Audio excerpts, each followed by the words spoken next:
and welcome to Only Stupid Answers. My name is Sam Bashor. My name is DJ Wooldridge. I still didn't, this is our second time through, and I still didn't learn which side he's on for me. But welcome to QuaranTarantino. This is the show where we get to work our way through all of Quentin Tarantino's filmography, written and directed or otherwise. So today we're making our way through his second written film, not directed, True Romance, starring Christian Slater and Patricia Arquette. I have never watched this movie, and I haven't seen a good amount of Quentin Tarantino's films in the past, so this will be very exciting for me. And to pair it up, we want to, whenever you're trying out new things, kind of tit for tat kind of thing.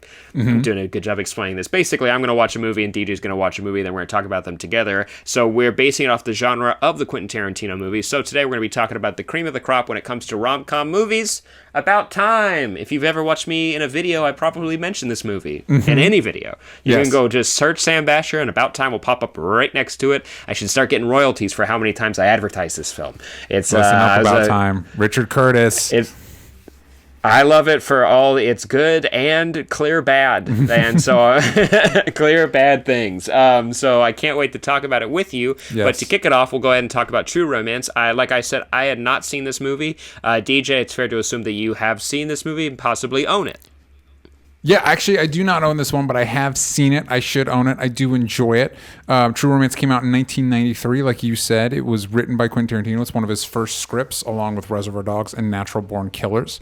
It is directed by Tony Scott, who was coming on hot off of hits like Thelma and Louise and Top Gun.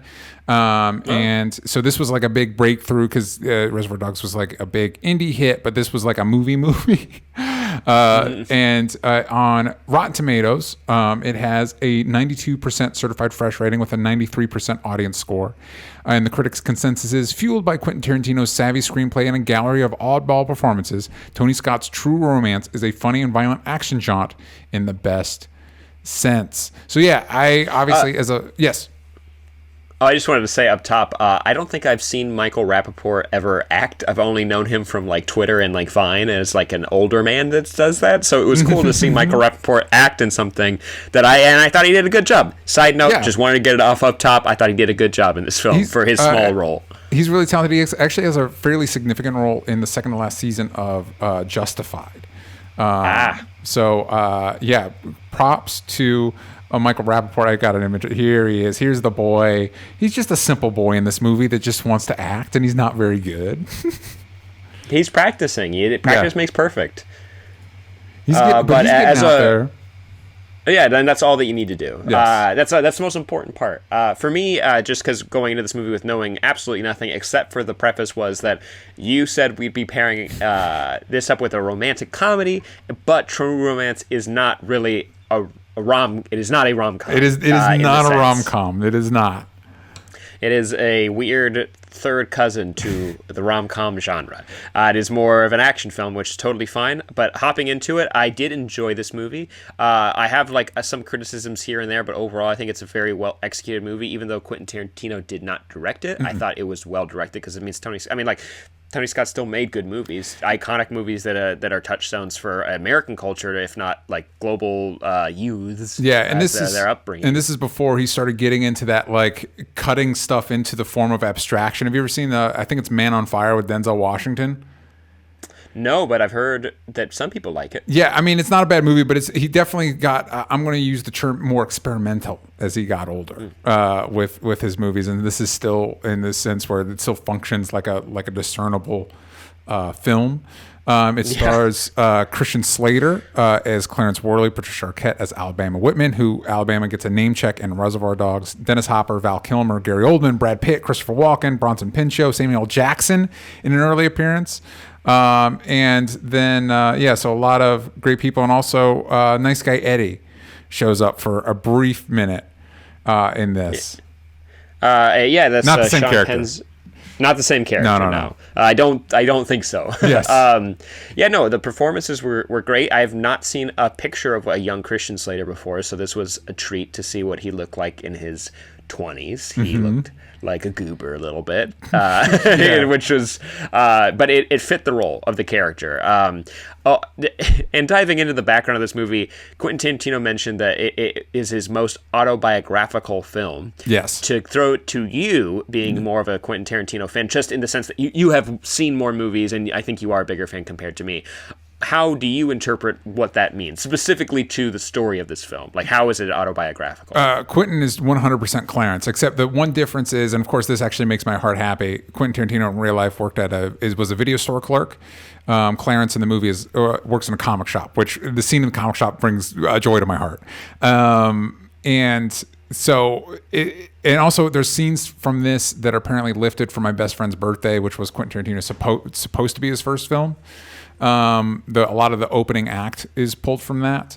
But yeah, it's mostly just that. And so like the monologue about Elvis and all that stuff, it's like, yeah, that's just Quentin Tarantino. That's just him doing him. And so in a lot of ways, I'm actually glad that he didn't direct this one, because it would have been, I think, a little bit too masturbatory is the only way I can think to describe it.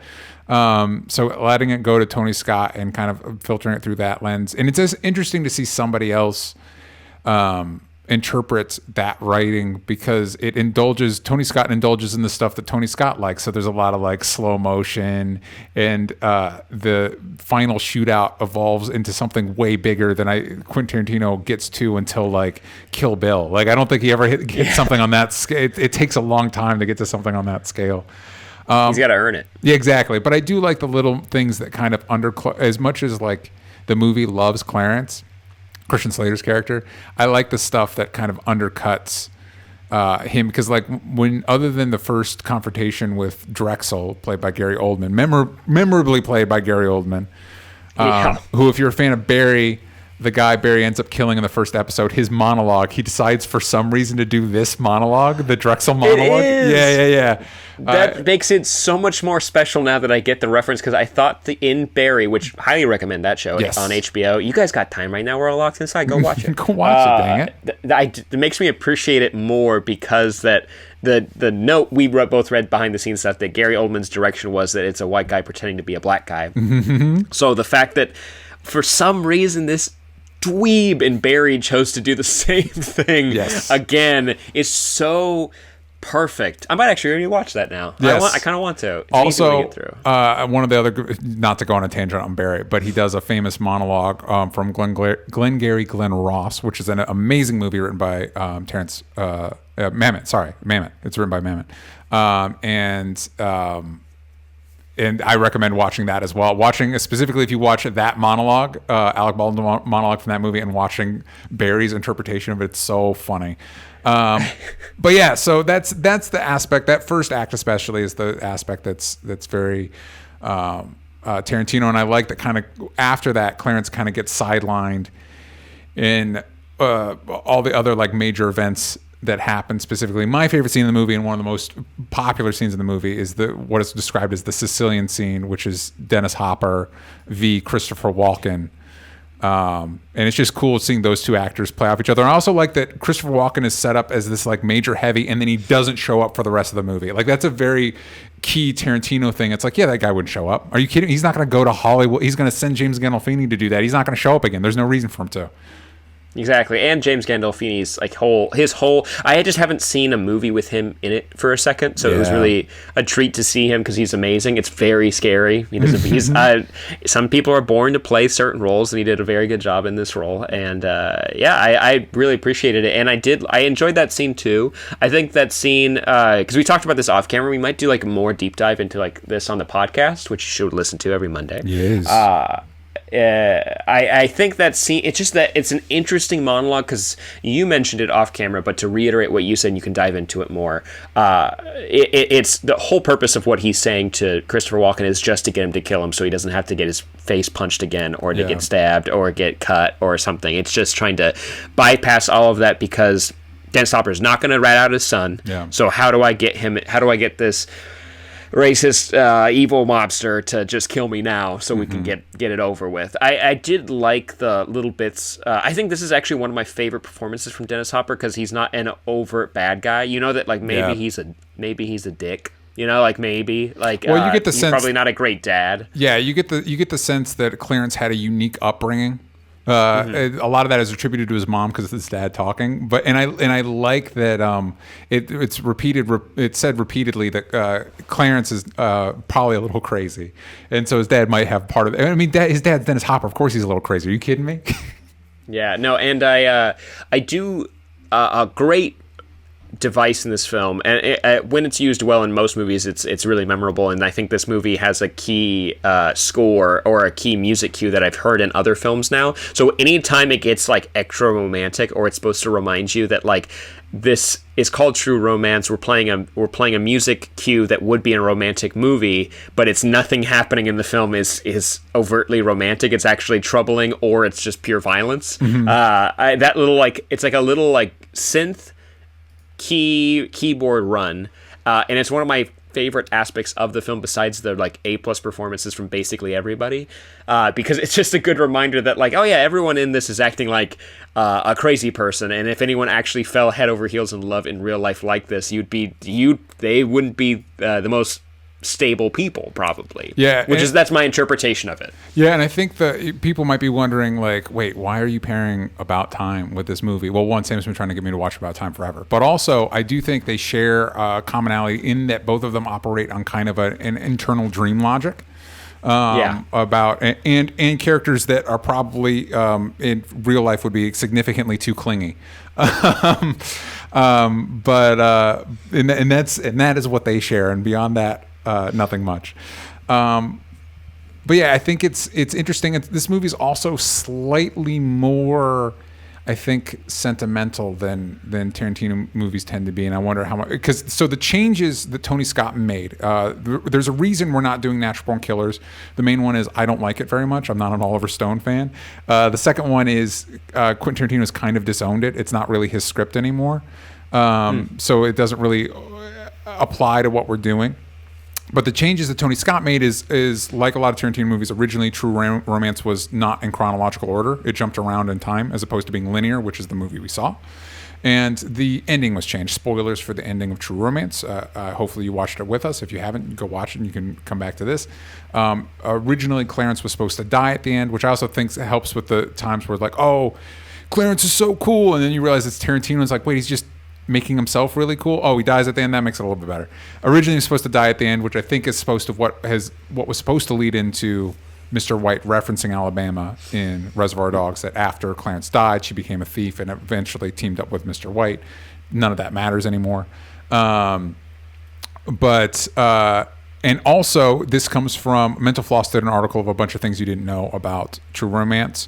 And they say, quote, in the original script, Clarence Worley, Christian Slater's character, wrote the screenplay for Natural Born Killers while traveling cross-country with Alabama, but the script ended up being the actual True Romance script ended up being over 500 pages long, so Tarantino decided to split it up into separate movies, which sounds like an incredibly young Tarantino thing. Like, I'm going to write a movie, and in that movie, a person's going to be writing another movie, and that movie's actually in the movie, and then he just made it two movies, and one became Natural Born Killers, and this one is True Romance. Kind of cool. Yes. I do. I think it definitely helps having this in a linear... being the story being told linearly, for at least me. Not that I've watched Memento. I've watched other movies that have played with time, and you're able to follow it enough if it's a good editor and a good director. But I did appreciate that it played out in that fashion, and I didn't mind the ending that he did live. It felt very early '90s action movie conclusion. You know, like you gotta like. He's even got the eye patch.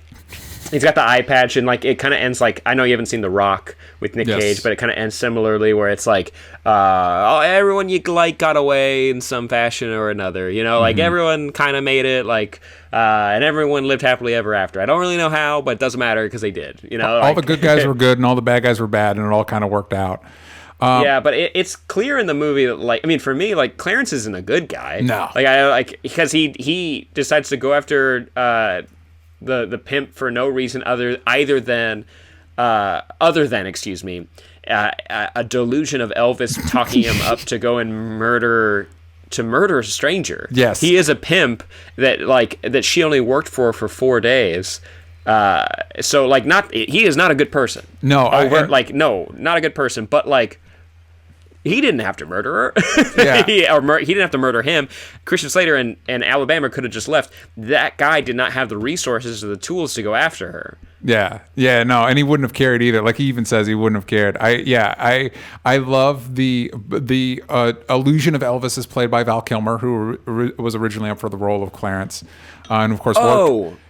Okay, so that made me feel better because I was like, "Where is Val Kilmer in this movie?" I couldn't see. Where is he? And of course, he worked with Tony Scott before in Top Gun.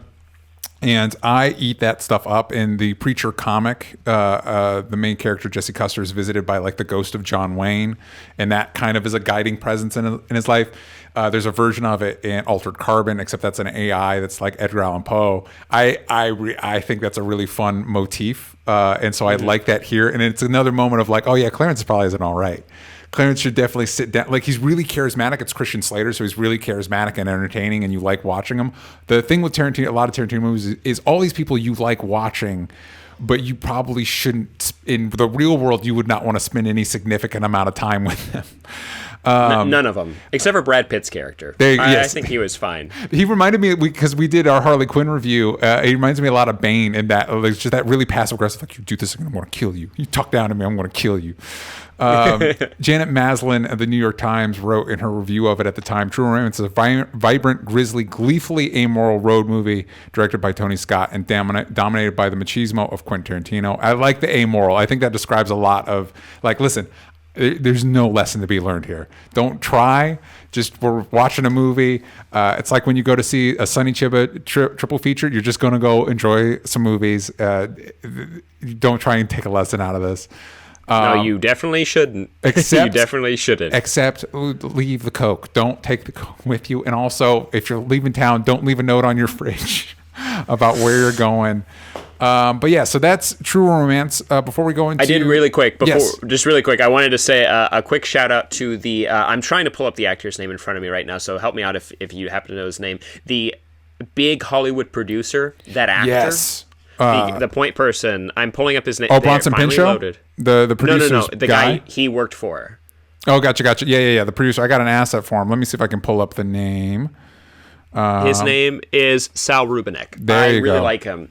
I think he just kind of like moved up to Canada, or maybe he originally is from Canada, but he's in like all sci-fi original shows. Like, I loved him on Eureka, and he was on Warehouse 13. And he does a lot of those like Jesse Stone straight to DVD Tom Selleck movies. I only know this because my parents watch it, so I was like, oh, I'm glad he's making money. And also he was on Hunters recently, the new Amazon show. Yeah. So I'm glad. I like his energy in movies. He has this like weird manic energy if he's playing a villain or if he's playing a good guy, but it's always the same, and you can understand how this person would fit into both roles really well. And it's a lot of his manic charisma. I like it. I like his acting. He's also a great example. Him and Bronson Pinchot, and even Samuel L. Jackson makes an early appearance in this. I like that in a Tarantino movie, there's like no throwaway characters. Like, everybody, like, you feel like there's a story behind them. Like, I love the whole bit about like, what is it, Coming Home in Body Bags or something like that, the Vietnam movie he made, and they're looking at doing a sequel, and there's supposed to be Body Bags 2. That whole conversation, this Samuel L. Jackson scene where they're talking about cunnilingus and all that, it's these interesting, like, these people have perspectives, and it's like, even though they're going to be here for maybe 60 seconds tops, they have a perspective and a worldview and a life, and I think it makes the world more vibrant and interesting, and all the effort Clarence has to go through to get the producer on his side is really entertaining. So what would you rate True Romance? I think I'd give it I want to pick this carefully. I'd say it's more of a B for me. Like, it's not bad. It's not like I'm not disagreeing with like all these critics and viewers for like over 20 years. I just like overall enjoyment of it. I think technically it's an A. From the performances to the writing to the action to everything, the way that they tell the story, I thought was really well done. But overall enjoyment and rewatchability for me, that's just personal preference. So I'd give it a B. It's like a higher B. I give it a B plus, an 88 or 89 out of 100. and that's not to knock the movie. There's just certain elements of it where I was like, I liked it. I thought it was very well done, but I don't see myself revisiting it by myself anytime soon. If someone offered to do a movie night and they're like, hey, we're gonna watch this, I'm like, sure, I wouldn't turn it down. Yeah, I think I totally agree with that. I think I'd give it like something like you said, like an 8.8 or 8.5, something like a high B. I obviously this speaks to my interests on a very visceral level. This is the type of movie I really enjoy. It's just tougher when you're watching it in the continuity of like, last week we watched Reservoir Dogs, next week we're watching Pulp Fiction, and so you're in my brain I'm kind of comparing it to those, and it's like, oh, it's not as good as those. It's just like, I really enjoy it. I really like the performances, but it's just not as good as those movies. So in that sort of realm, yeah, I'd give it like an 8.8 or 8.5. But now going to one of Sam's all-time favorite movies, the iconic, the beloved, About Time. I'm so excited. The 2013 smash hit that kind of kickstarted Margot Robbie's Hollywood career, if you don't count Wolf of Wall Street, which came out the same year. Yeah, but I don't think anyone counts that. No, of course, why would they? But About Time, quickie synopsis. At the age of 21, Tim discovers that he can travel in time and change what happens and has happened in his own life. His decision to make his world a better place by getting a girlfriend turns out to be not as easy as you might think. Wow, I'm glad that I didn't read that, because there is an official Universal Pictures synopsis below it. But I wanted to read the anonymous submitted one. And this stars Donald Gleason, which this is the first time I saw him. He's in Star Wars, he's in Ex Machina, he's in Harry Potter. One episode of Black Mirror. Yeah. He's in Harry Potter, if anyone remembers that. But this also stars... If anybody remembers that old Harry Potter. Rachel McAdams in her second out of 3 time travel related romance movies. Bill Nighy, also like every Brit. It's like a Harry Potter movie in the sense that like any American that knows a British actor is like, oh, it's that guy. Oh, it's that guy. I was like, oh, it's that girl. And so that was fun to like recognize people as you get through the film, because there's a lot of famous people that I really like everyone's performance throughout this entire movie. So I'll gush for a second. Do it. And I will say my criticisms up front. Rewatching the movie, I watch it like once a year. And not by like, I don't like... There's like a specific time, like around Valentine's Day? Is there a specific time frame you would like to revisit it?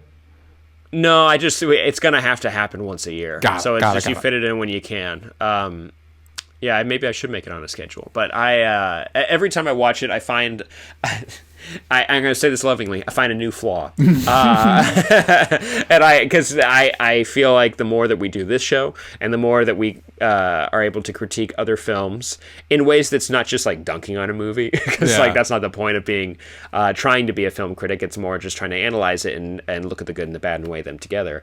I still think the positives of this movie outweigh the negatives for me, but rewatching it, like there's more things that you're like, oh, like the idea, if you look at this from the lens of Hallmark original programming, where it's just like someone just trying to find love, this movie is like an A+ in that category, because it's like it doesn't really there's not any. You mentioned dream logic when we were talking about True Romance. There's a lot of dream logic to this, because you don't really dive into the mechanics of how people time travel. Like they talk about the butterfly effect, but only in specific instances, only to hinder the character from doing certain things. You know what I mean? Like there's not like an overall rule book of what he can do, and like we're not seeing him go back in time, come back, and Hitler's alive again. It's very small ripples happen that would only be really hilarious. It'd be such a bummer. It's just like, oh wait, I only went back 2 weeks. It's like, yeah, but those are crucial 2 weeks. You don't even know. They made cloning technology, and for some reason, first guy they decided to clone. I think, and there's something just like, I think this movie's, another criticism, clearly it's a guy writing a romance story, so like the guy takes precedent over the woman he's falling in love with. Yeah, any woman in the movie. Any woman, I'd say besides his mom, but she's still a side character. I like the way the mom is written in the film, played by Lindsay Duncan. I like her in basically everything, and I thought she did a good job. Also, as a counterpart to Bill Nighy, I thought they were very good together. That's a valid criticism, and I agree with it. But I do like the kind of innocence that the guy has about going about dating. That being said, he can be a creep, and is a creep at times, until he calms down and he's able to be charming, and you're like, that's the thing you need to focus on. Stop doing this roundabout shit where you're trying to like know things that people are going to say. It makes you sound creepy. It makes you creepy.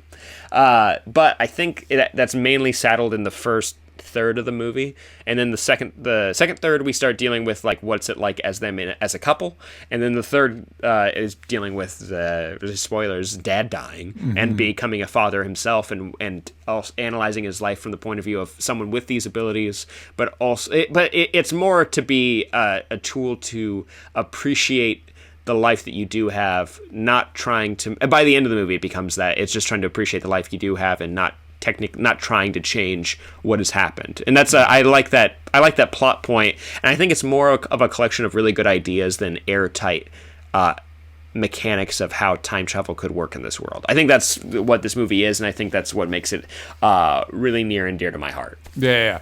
They so for context for people, rip it up. To understand that if you've never seen this movie, the type of movie, this is from Richard Curtis, who wrote and directed it. He's written Notting Hill, Bridget Jones's Diary, and the sequels to that. But he's also written and directed Love Actually, and I guess that's it. Love Actually, The Boat That Rocked. I'm not familiar with that, and he directed this. He also wrote Yesterday, which was a movie, Sam, you enjoyed last year. It's a fun one. Yeah, directed by Danny Boyle. So that's this is definitely in the Love Actually. I've never seen Love Actually. I would imagine this is pretty well within the wheelhouse of a Love Actually. Yeah, I don't really enjoy Love Actually. Okay. My family does, and I don't really. There's like aspects of it that are pretty funny, but it's not my personal favorite. I obviously prefer this more, but continue. Yeah, so that's the type of movie this is, and it definitely goes for the feels. It's definitely more like if you were to say that. Fast and Furious is more dedicated to the idea of a visceral experience and as opposed to like an airtight world logic to the world, especially when it comes to physics or gravity. This is on the other side of the spectrum, where this is don't spend too much time trying to figure out the logistics of the time travel. That's not what we're here for. We're here to learn lessons about life and to feel good. I think I was looking at some of the reviews that people had put out when it came out. A lot of it was funny. The scores were all like really low, like 2 out of 5 stars, but all the words were like, it's like a warm hug, and it's like that implies that you liked it more than the number you gave. It is really weird reading it, because like overall, whenever I talk to people about it who have seen it, they do like it, but then you go and look, and it's got like a 60% on Rotten Tomatoes 69. Last time I checked. Yeah, it's got nice, but 69%, 80. But here's what I think this is what you're talking about, Sam. So it's got a 69%, but the audience scores 81%. And the critics' consensus is beautifully filmed and unabashedly sincere about time finds director Richard Curtis at his most sentimental.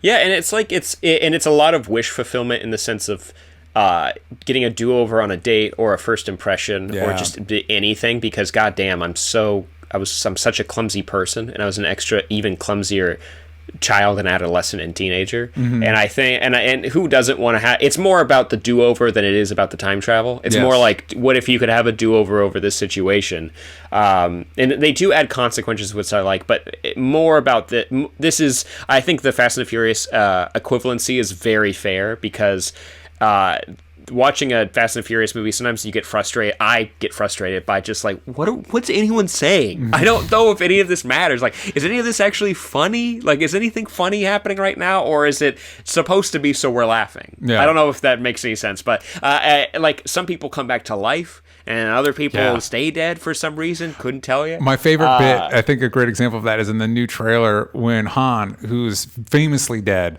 it comes waltzing in like, hey, I have a surprise. He waltzes in, he's like eating stuff. He's like, I like your place. And everybody's like, cool. And I'm like, whoa, your buddy just came back from the dead. All you can muster is like that's pretty cool, man. A thumbs up. Yeah, it's also casual. I think that's a very good equivalency for this kind of movie, and also other rom-coms, because it's emotionally manipulative the same way a Fast and the Furious movie is, and I mean manipulative in the nicest way possible, because normally that is a negative word, but it's meant to tug on your heartstrings. It makes it feel like a hug. It's very heartwarming when you get to see these interactions from very good actors. I think overall, like they got very lucky convincing so many well-trained and talented actors to be a part of this movie. But yeah, it's the same kind of mechanic. So I'm able to overlook the negatives of this movie because of how strongly the good aspects of this film affect me. Like, I mean, the whole scene with Bill Nighy and his son playing ping pong together, and also that whole wrestling with the death of your father, but having this ability to spend more time with him. Yeah. I mean, it's like, how do you not get like choked up a little bit at that? Not judging anyone who doesn't, but you can. I think it's understandable why a scene like that would 100%. Resonate with a lot of people.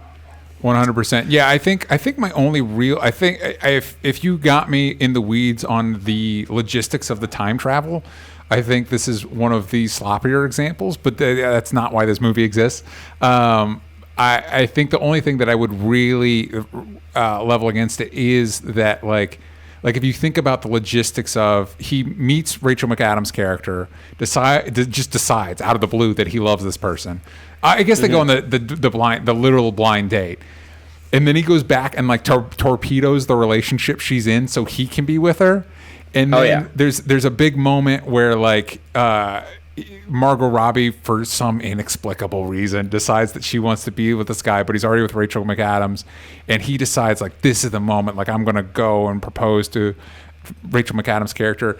And if you asked me to define what makes Rachel McAdams a better partner for him than Margot Robbie's character, I couldn't tell you anything really about those characters other than he decided after one meeting of each of them that they were both the love of his life. Like, I can't, those elements, the elements that kind of, I think, underserve the female characters and their agency, and like, why is it only the male son? If I go down that rabbit hole, then the movie becomes a little bit more problematic for me. But as far as like just going for the feels, like you can't fault a movie. Like, I think when we were watching it, doing the watch along, I think everybody in the chat was crying, and it's like, that's the movie's accomplishing what it's trying to do. No, and I fully agree with your criticisms. I think more. The only thing I'd say to that, only the guys are the ones that do it. One, there are plenty of essays and like deep dives that we could do to kind of like talk about that, which are valid. But I like the idea of it used as a tool to explore the relationship between a father and son. Mm-hmm. And if you go anything else, if you deviate even for a little bit outside of that, you're like, well, this kind of sucks. And also, you don't tell your partners. Yeah, why don't you tell them? That's the big whatever. You told your sister, but then you deleted that, so yes. I don't think that she knows anymore. Maybe he tells them a bunch of times. Mm-hmm. Like, if someone wasn't...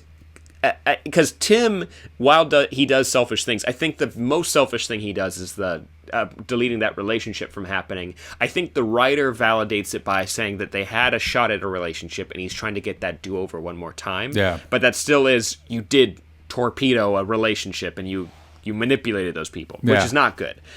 But again, like, the movie is the movie. But the whole like proposal at night when she's sleeping scene, mm-hmm.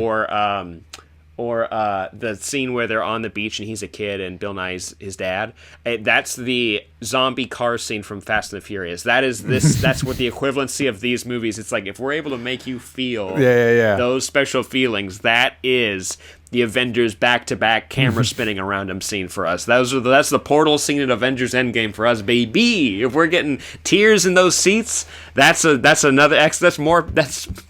bonuses for us. So, all right. So, what would you rate right now in this moment? What would you rate About Time? And I want your feel like I think. You know, you can give your critical, like unbiased eye, but I also want like the feels rating. Yeah. Okay, so critically, one is that like there are no other characters in this film except for Bill Nighy and Tim. Yes. There are no other characters, and maybe the uncle, just because he's so peculiar. And actually, rewatching it and without like us like talking and discussing through it, rewatching it, I actually like the sister storyline, where it's like when you watch it, you get these like subtle glimpses of like, oh shit, she's already in like a shitty relationship, and you can see how she could be manipulated really easily. Yeah. And it sucks what happens to her, but it's like you get to see this person with it's more out there, full of love, very joyous, very young at heart, like growing and changing and having to go through her own hardships and becoming, like more adult, a better person, but still having her quirks. I do like that story a lot. Yeah. Anyways, the criticism for that is that there are no other characters. Even like when he goes and lives with that angry playwright, and all he does is just like swears and screams and like like there's no other story, there's no other layers to him. That's a fair criticism, and also the whole like torpedoing a relationship and being a creep in the beginning. It's not good. That being said, so critically, I give it like a B, low B, like a B minus. But for what it does to my heart and to my tear ducts, it's an A plus. And I just because it's more about like if you could time travel, if you were like, at the end of your life, you were able to time travel, not change something about your life, but just to witness something over again or to relive something maybe better or differently than you could, that would not change the outcome of your life. Like, I don't know. I like the sweet idea of like spending time with your dad one more time, or spending time with your wife one more time, or the romantic aspect of having time travel, but choosing to live your life day to day like everybody else, but living it like it's the last time you get to spend that day like with those people. Yeah. I really like that. And also I'm bummed that he stopped doing it, but I did like that he relives a day over again. Yeah. So just because once he knows what's going to happen, he's able to calm down a little bit and take in the good aspects of what's happening during the day. Yeah. It's just something sweet. I really like those like sweeter aspects. So since that works so well at manipulating me into crying like a baby to the point where I'm dehydrated, it's an A plus. There you go. Now, Jeff, honest review. Go for it. How do you feel about this? For me, this is not my type of movie. I'm not into overly sentimental stuff. If you want to get to my tear ducts, you need to smuggle it in there. You need to like sneak it in. You can't be so upfront about it. But I think the cast is tremendous. I think everybody in it is really talented. I think Rachel McAdams is. I'm kind of bummed that she tends to play like second fiddle in a lot of these types of movies, because I think she's so tremendously talented and so versatile, and I'd like to see her do more bolder things. But across the board, Domhnall Gleeson's so good. Bill Nighy, obviously. The mom, the uncle made me feel really sick. If we treated the uncle like it was like a funny thing, but it's like the uncle's got issues, man. He needs to see a specialist. For me, it was like if Mr. Bean was your uncle, but if you do think of that as like a real person, you're like, we got to take care of him. Yeah, he's got issues, man. He's a snappy dresser. I think we can all agree he's a snappy dresser, but like he needs to see somebody. I'm worried about him, but like it's sweet and it's well put together. It's well executed. So I'd have to give it a low B, high C, low B as well. Because again, like if I were to spend any time thinking about the logistics of the time travel, I'd get tripped up a little bit. But it's so professionally put together and well executed and clearly doing its job of tugging on people's heartstrings. You can't help but appreciate it. You can't. And you know what, gang? I think that wraps it up for our episode 2 of QuaranTarantino'd. Did I say it right? QuaranTarantino'd. QuaranTarantino. Our nonsense pun. Yeah. Yeah, it's pretty good. But gang, we hope you enjoyed. Let us know your reviews and your scores for these 2 films in the comments down below. And join us next week for our live review of Pulp Fiction, as well as, here it goes, gang, 500 Days of Summer. There it is. Ooh, those are the 2 baby boys and girls. We'll figure out why those 2 are connected when you guys come back next week. But please, if you'd like to, support us on patreon.com/onlystupidanswers. I know times are tough right now. It's just a little way to kind of help us keep the lights on and keep this going for a little bit until we figure out what's going to happen with the world in a month or 2 or 3 or 6. But you can also follow us on Twitter at Sam Bashor, at DJ Talks Trash, at Only Stupid Answers. Yank out the vowels from stupid. Subscribe, like this video, do all the good stuff, and we will see you guys next time. Real quick, before we sign off, I just want to go to the chat. We were joined by Danny Boy and Danny M. And Thierry Fournier, who apparently posted a list of Quentin Tarantino movies in there. They're talking about how they were crying. Danny M and Danny Boy. Danny M gives About Time a 9 and Danny Boy an 8. And I just want to say, and Danny Boy says it's very Doctor Who, timey-wimey, science, all for it. So I want to thank you all for joining us in the chat. Bye-bye.